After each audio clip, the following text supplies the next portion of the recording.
Hello guys, this is Manju Kumari and welcome to beginning for learning. तो guys, अगर आपको मेरे वीडियोस अच्छे लगते हैं तो प्लीज लाइक शेयर सब्सक्राइब जरूर करें।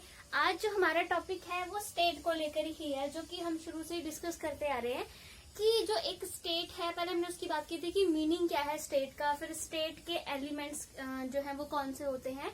देन आज हम बात करेंगे थ्योरीज की। स्टेट के ओरिजिन को लेकर यानी राज्य की उत्पत्ति को लेकर कौन कौन सी थ्योरीज हैं उनके बारे में हम बात करेंगे।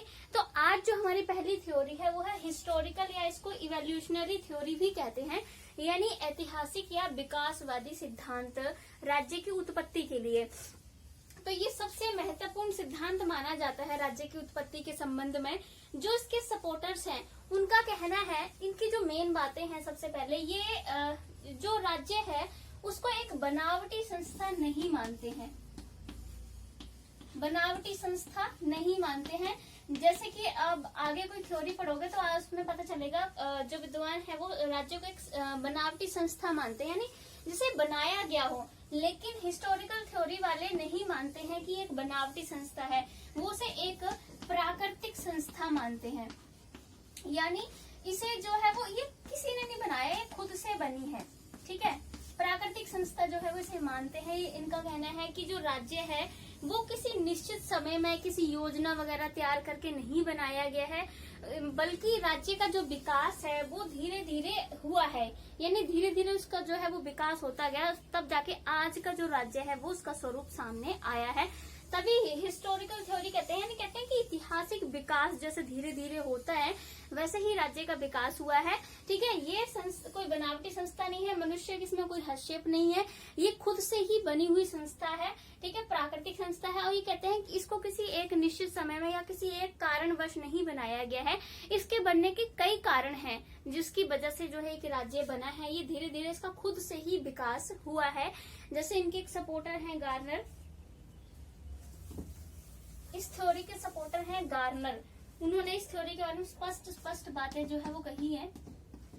गार्नर कहते हैं कि ये जो राज्य होता है वो ना तो भगवान ने बनाया है, ठीक है, ना किसी शारीरिक शक्ति ने उसको बनाया है, ठीक है, ना वो किसी प्रस्ताव के जरिए बना है, ना जो है किसी परिवार के विस्तार के जरिए जो है राज्य बना है, ना ये एक प्राकृतिक संस्था है। ये तो एक ऐतिहासिक विकास की प्राकृतिक संस्था है।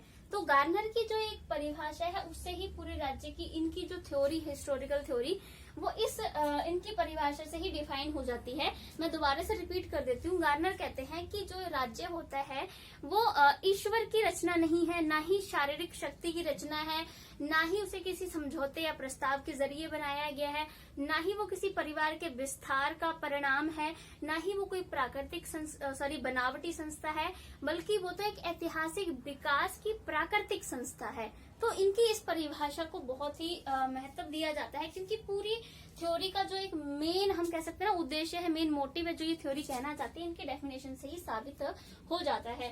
ठीक है, तो इसमें वही वाली बात होगी इस वाली थ्योरी में कि ये जो है वो थ्योरी राज्य को कोई बनावटी संस्था नहीं मानती है कि मनुष्य ने इकट्ठे होकर जो है वो राज्य को बनाया, ऐसा यकीन नहीं है इस थ्योरी का। जैसे ये थ्योरी कहती है जैसे मनुष्य एक सामाजिक प्राणी तो है, ठीक है, इस बात को तो सब ही मानते हैं। तो इस थ्योरी कहती है मनुष्य सामाजिक प्राणी के साथ साथ में जो है वो राजनीतिक प्राणी भी है। ठीक है, राजनीतिक प्राणी भी है, क्योंकि वो कहता है कि मनुष्य जो है वो समय समय पर कई प्रकार के जो है वो राजनीतिक संगठन बनाता रहता है अपने हित अपने उद्देश्य की पूर्ति के लिए। और ये थ्योरी मानती है कि जब मनुष्य ये धीरे धीरे राजनीतिक संगठन बनाता रहता है अपने हितों को पूरा करने के लिए, तो ये जो राजनीतिक संगठन है इन्हीं में धीरे धीरे जो है वो विकास हुआ और इन्हीं राजनीतिक संगठनों ने जो है वो राज्य का रूप ले लिया। ठीक है, ये थ्योरी जो है वो ये मानती है। ठीक है, तो और जैसे अगर मैं एक दो और डेफिनेशन आपको बताऊं, तो जैसे ये है लीकॉक की। लीकॉक कहते हैं कि जो राज्य है वो मतलब उसका जो विकास है वो मानव से काफी दूर रहा है। ठीक है, और बहुत ही मतलब लंबे समय का इसका जो एक विकास रहा है राज्य का, लीकॉक कहते हैं।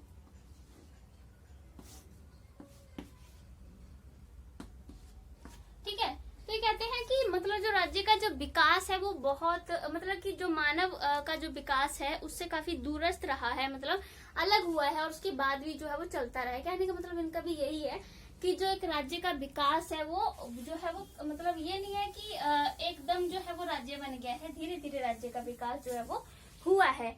ठीक है, तो इस प्रकार से हम लोग कह सकते हैं कि जो इनकी थ्योरी के अनुसार कि जो राज्य की उत्पत्ति हुई है वो धीरे धीरे जो है उसका ऐतिहासिक विकास हुआ है, धीरे धीरे राज्य खुद से बना है, एक प्राकृतिक संस्था है। और हमें ये बात भी ध्यान रखनी चाहिए कि जो हम कहते हैं कि राज्य बना है इसका खुद से विकास हुआ, तो जो विकास की दर है वो अलग अलग जगह पे अलग अलग रही होगी। ठीक है, तो ये बात भी ध्यान रखनी है। तो एक तो ये हो गया। अब इसके सिवाय और इन्होंने बहुत सारे ऐसे जो है वो कारण बताए हैं जिन्होंने राज्य की उत्पत्ति में महत्वपूर्ण भूमिका निभाई है। ठीक है, इसमें 6 इन्होंने कारण बताए हुए हैं। पहले की हम बात करेंगे social nature of man. Social nature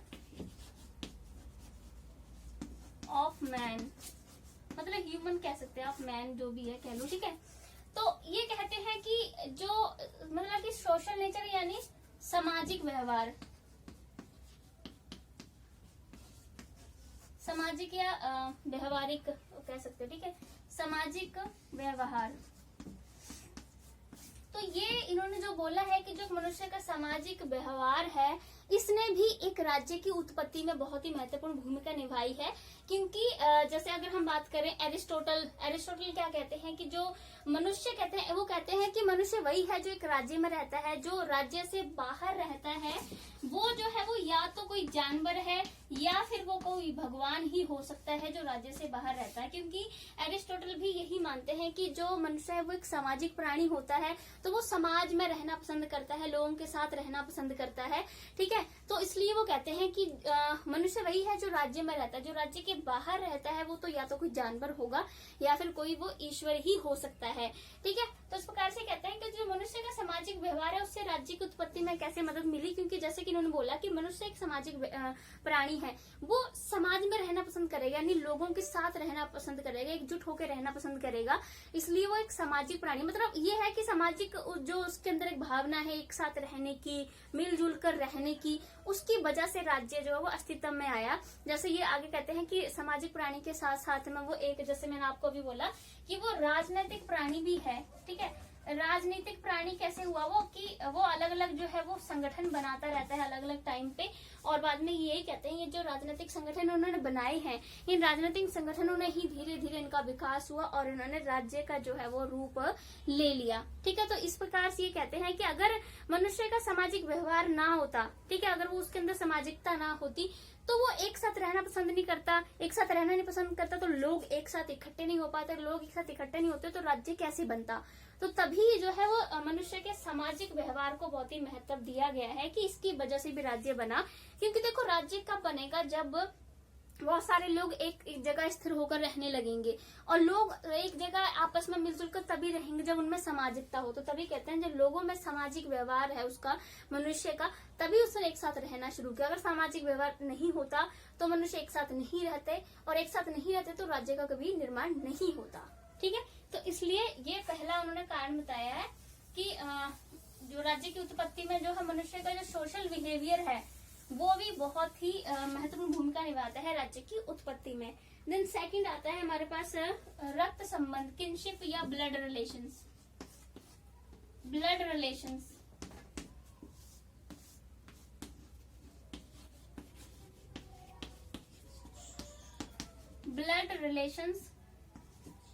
blood relations यानी रक्त संबंध। ठीक है, खून के रिश्ते। तो ये जो रक्त संबंध है उसने राज्य की उत्पत्ति में कैसे योगदान दिया, तो आप इस बात से समझ सकते हो कि जो खून के रिश्ते होते हैं, ठीक है, जिन लोगों में आपस में खून के रिश्ते होते हैं वो क्या करते हैं, एक साथ रहते हैं ना, उनमें एकता होती है, वो एक साथ रहते हैं। अगर अभी देख लो आप, हम कहते हैं कि हमारा परिवार है, यानी हमारे परिवार में सारे खून के रिश्ते वाले जो लोग हैं वही एक साथ मिलके रहते हैं ना। अभी देखो हम हैं, हमारे पेरेंट्स हैं, सब हैं, सब में खून का रिश्ता है, तो हम एक फैमिली में रहते हैं। ठीक है, और जैसे अगर आप किसी और के साथ में भी रहने का कोई प्लान बनाओ, मान लो आपके दोस्त हैं, आपने एक योजना बना ली, आप अपने दोस्तों के साथ रहोगे, लेकिन कितने टाइम तक रहते हो, वो जो एक साथ रहना है वो उम्र भर नहीं कर सकते, लेकिन जो हमारे जो खून के रिश्ते हैं, जो फैमिली है, उसके साथ हम जिंदगी भर रहते हैं। तो तभी है जो खून के रिश्ते जिन लोगों में होते हैं वो एक साथ रहना पसंद करते हैं। ठीक है, तो ऐसे ही जो है उससे एक खून के रिश्तों से क्या होता है कि परिवार बनता है। आप अभी देख सकते हो खून के रिश्तों से ही परिवार बनते हैं ना। तो जिन लोगों में खून के रिश्ते होंगे वो एक परिवार बनाएंगे और परिवार में साथ रहेंगे। तो बहुत सारे विद्वान जो है वो जो परिवार को ही राज्य का आधार मानते हैं, क्योंकि परिवार से ही जो है वो लोग एक साथ इकट्ठे रहते हैं ना परिवार में। इसलिए जैसे अगर मैं मैकाइवर की बात करूं, मैकाइवर कहते हैं कि जो मनुष्य होता है वो परिवार में रहता है, और परिवार में रहने से वो क्या करता है कि वो समाज बनाता है, और समाज जो है वो एक राज्य को जन्म देता है।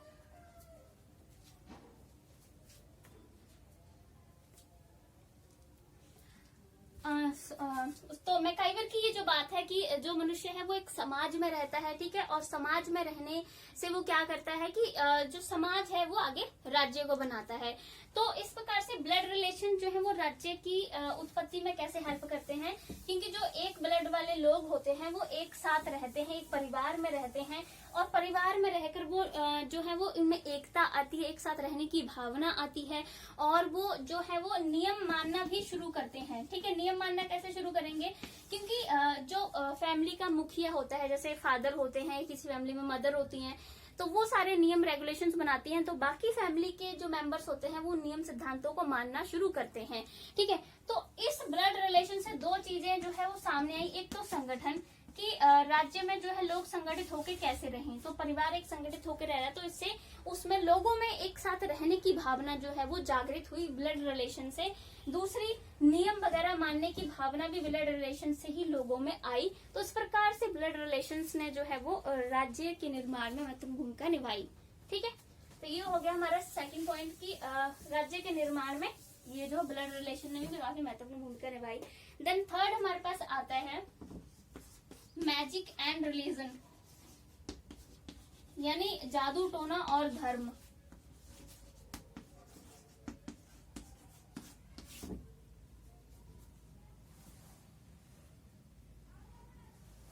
Okay, then magic and religion.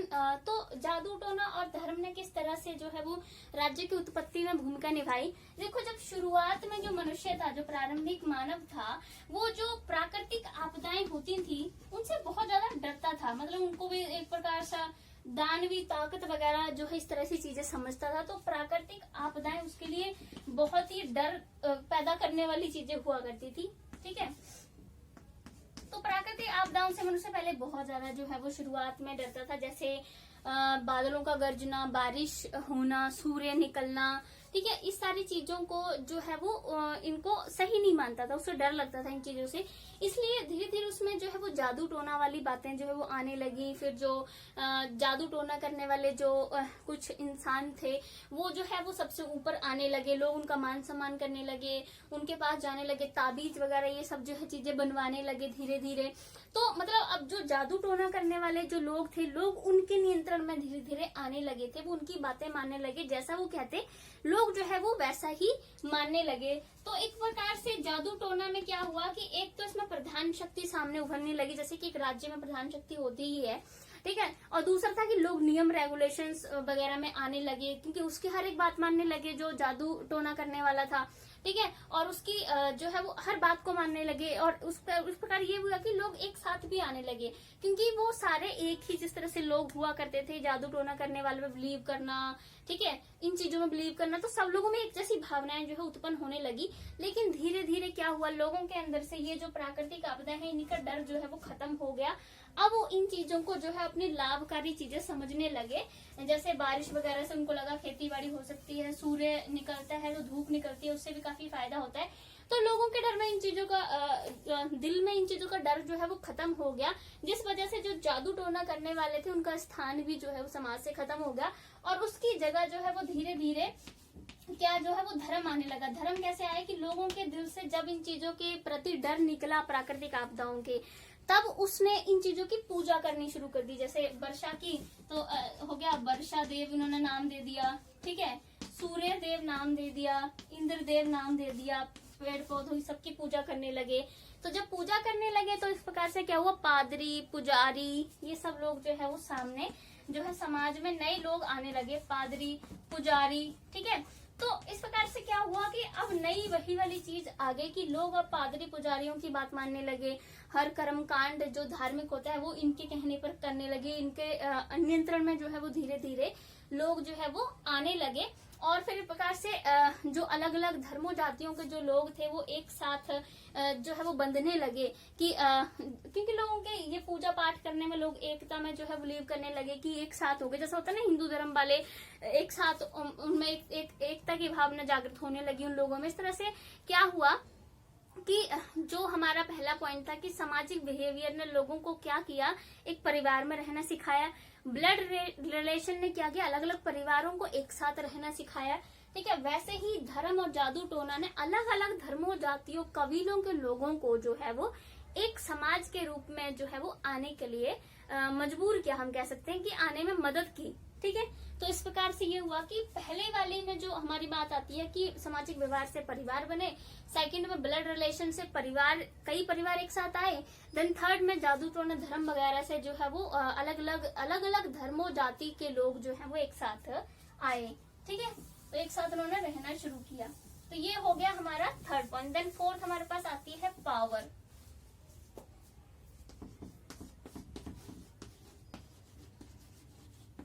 शक्ति। शक्ति जो है जहाँ हो वहाँ राज्य जरूर होता है, क्योंकि राज्य में शक्ति का एक महत्वपूर्ण स्थान होता है। जैसे कि आपको मैंने बताया है, मॉर्गेन्थो क्या कहते हैं कि जो पॉलिटिक्स है यानी राज्य जो भी है वहाँ पर जो है वो शक्ति के लिए संघर्ष होता है पॉलिटिक्स में, ठीक है। इंटरनेशनल पॉलिटिक्स कह दो या पॉलिटिक्स कह दो, राज्य कह दो। तो जहाँ राज्य शक्ति है, वहाँ जहाँ राज्य होता है वहाँ शक्ति में संघर्ष तो जो है वो संभवतः होता ही है। तो शुरुआत में जो मनुष्य था, अगर हम लोग बात करें तो मनुष्य पहले शिकारी वगैरह हुआ करता था, अलग अलग कबीलों में जो है वो रहते थे। फिर इन कबीलों में भी क्या होने लगा था कि जो ज्यादा शक्तिशाली कबीले थे वो कमजोर कबीलों को जो है उन पर आक्रमण करने लगे, उनको अपने नियंत्रण में लाने लगे। तो इस प्रकार से क्या हुआ कि जो शक्तिशाली कबीले थे वो उच्च अधिकारी के रूप में सामने आने लगे कि उनकी बातें चलेंगी, और जो हारे हुए कबीले थे, कमजोर कबीले थे, वो उनकी प्रजा बन गए। और इन शक्तिशाली कबीलों का जो नेता होता था वो उनका पूरा प्रधान बन गया। प्रकार से वही उनका जो है वो राज्य बन गया, क्योंकि उसकी ही बातें जो है अब सब को जो है वो माननी पड़ती थी, ठीक है। तो इस प्रकार से जो है वो धीरे धीरे इन कबीलों में फिर शक्ति के लिए संघर्ष और ज्यादा बढ़ गया। सब जो है वो शक्ति प्राप्त करना जो है उसमें जुट गए कि ज्यादा से ज्यादा उन पर धन संपत्ति हो, ज्यादा लोग हो उनके पास।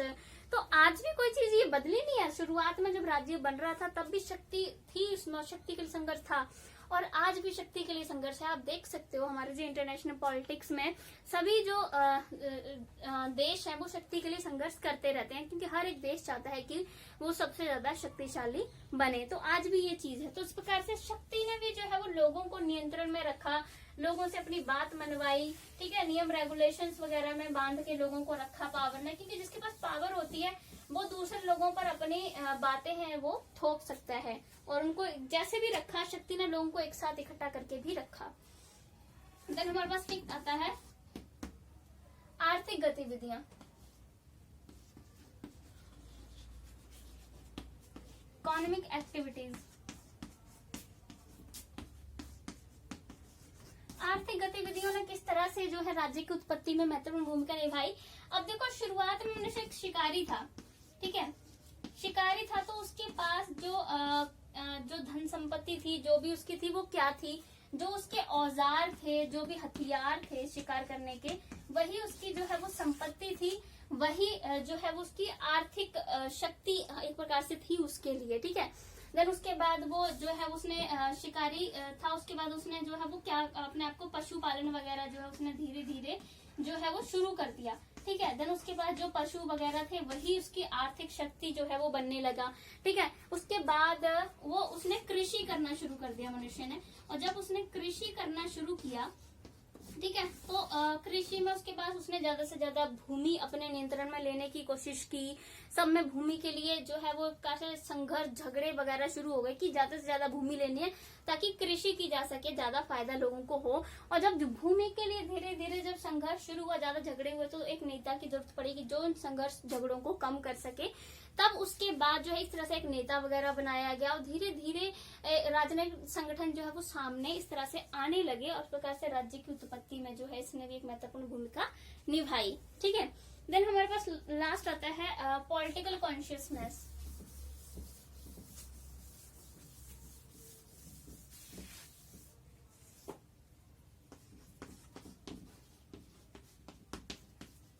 पॉलिटिकल कॉन्शियसनेस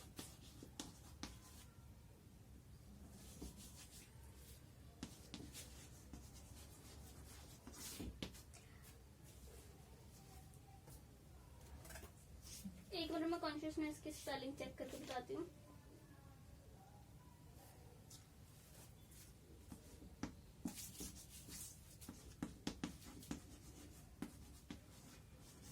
पॉलिटिकल कॉन्शियसनेस यानी राजनीतिक चेतना। लोगों के अंदर धीरे धीरे राजनीतिक चेतना आने लगी, लेकिन राजनीतिक चेतना जो है वो एक साथ में नहीं है, ये नहीं कि एकदम आ गई।